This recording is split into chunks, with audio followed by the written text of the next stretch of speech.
هذا وما أدراكم من هذا يا جماعة الإمام محمد بن إسماعيل الأمير الصنعاني. هذا واحد من أعلام اليمن، فعنده قصة عجيبة غريبة. طبعا لقب بالأمير لأن أسرته من آل أمير.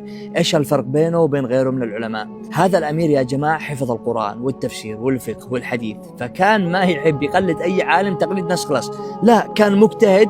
برغم أنه في زمنه كان الناس ملتزمين بالمذهب الزيدي، وكانت الزيدية في اليمن خط أحمر، فكان الوحيد اللي يتكلم ويجرؤ ويتكلم بالحق. كان يدعي لاتباع القرآن واتباع السنة، لدرجة أنه بدأ التحريض عليه، فكان بيوم من الأيام يخطب في المسجد، هجموا عليه الناس وكانوا بيسفكوا بدمه. هل بطل يتكلم بالحق؟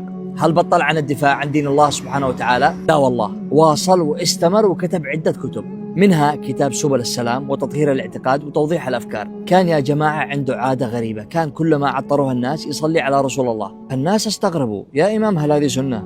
هل نتبعك لأنه كلما عطرناك تصلي على النبي؟